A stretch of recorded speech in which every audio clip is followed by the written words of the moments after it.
ও মিমাফা, এই যে লাল ড্রেসটা কিনেছেন, এর সাথে কোনো পায়জামা ছিল না নাকি অন পিস কিনিলেন? তো অন পিস কিনেছেন, পরে একটা আলাদা পায়জামা ম্যাচিং করে কিনতে পারেননি? তা ইন্ডিয়ার থেকে আইছেন, আমরা তো ভাবিলাম আপনার মানে কি বড় লোক, এত কিপটে কেন? এত সিনেমা করলেন আর একটা জামা কিনেছেন, একটা পায়জামা কেনেননি। তা আপনি যখন কিনবেন না, সাকিব ভাইয়ের তো মন বড়, তারে কলিও সে আপনার পায়জামা কিনে দিত। আর এখান থেকে যদি তা না হয়, তো অপু আফা বিউটি আফার কত পায়জামা শেরদারে আছে, এটা নিয়ে এসে আপনারা দিত। তাও যদি আপনার না হতো, আপনি একটা কাজ করতেন, আমার একটু ক্ষতি পারতেন। আমার যে নতুন যে একটা পায়জামা রয়েছে, এই যে দেখেন, এই যে পায়জামাটা আমার দ্বারা রয়েছে একদম নতুন, পাশে চেন রয়েছে, পকেটে এই যে দড়িও আছে, বুঝছেন? এই পায়জামাটা আপনারা দিতে পারতেন, আপনি সুন্দর মতো পরতে পারতেন। আমি একদিনও পরিনি, বিশ্বাস করেন, এই ঈদে কিনে এখনও পরিনি পায়জামাটা, শেয়ার করেন না। তারপরে আমার মার রয়েছে কি পরিমাণ পায়জামা ফেলানো, ঘর মোছে, বিড়ালটা শুইতে দেয়, এই জায়গা সেই জায়গায় ফেলানো রয়েছে।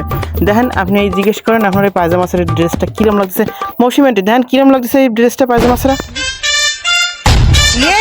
দেখছেন? মৌসুমি আন্টি আপনাকে দেশের লোক, তারপরে কি আপনারা কীভাবে দেখাই দিল? এইরকম কোনো ড্রেস পরে মানুষ আছে?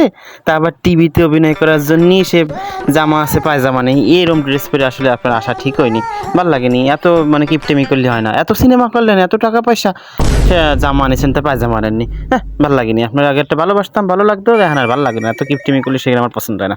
কথাটা আগে কতজনকে বলেছেন?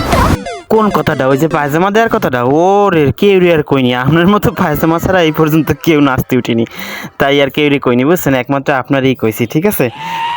নেবেন আপনি পায়জামা, তাহলে পাঠাই দেবেন। এই যে পায়জামাটা আপনারা দিয়ে দিলাম, নেন পরে আইসেন এরপর থেকে।